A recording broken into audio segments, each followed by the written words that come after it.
Hey there, my name is Priyansh Nayak, and today I'll be showcasing transmittance effects in OpenGL, specifically speaking reflection, refraction, Fresnel, and chromatic dispersion using an environment map scene.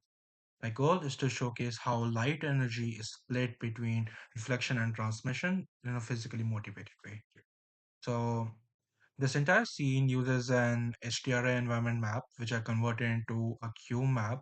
So there is no sort of directional lighting or point light or whatsoever. All the lighting comes directly from this environment. So there's nothing affecting the material. I chose these nice little simple robots with smooth and curved surfaces to properly showcase this reflection and refraction very clearly. So first of all, reflection strength is primarily controlled by the Fresnel exponent. This term is what affects in based on which angle you're looking from. So if I disable refraction, just focus on reflection and then aim over here, you can see the sun getting reflected on the bodies of these little robots over here. The Fresnel power at around 5 is gonna have a very tight reflection, but when I lower it down to 1, now you can see that reflection is spread all over the surface, making it a lot more brighter, whereas higher Fresnel powers makes it a lot more concentrated towards the edges. And we can see it alongside refraction acting together. This is also controlling the amount of reflected to transmittance energy.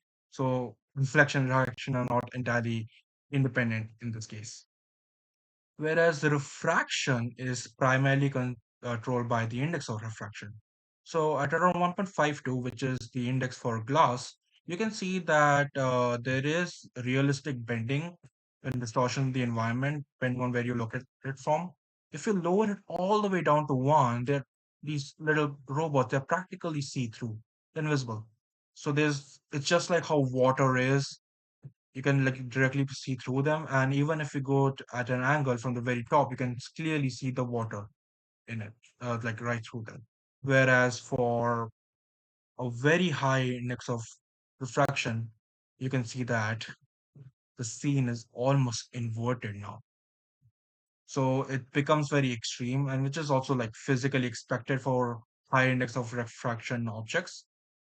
And finally, chromatic dispersion is controlled by my dispersion strength, which is basically uh, changing the index of refraction for the red, blue, and green channels separately. So right now it's at gen 0.01.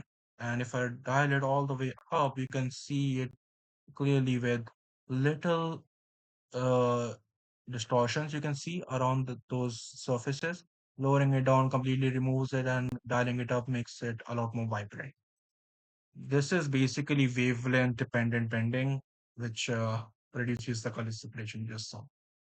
Uh, because the environment is like HDR, I tried also including a little bit of exposure just to showcase how you can see if the sun is all just in the focus. Now it's a lot more brighter, these little objects, and you can see the chromatic dispersion a lot more clearly. And right now it's the index of refraction is all the way up, so it's inverted. And if I lower it, you can see them, it becomes almost pass through.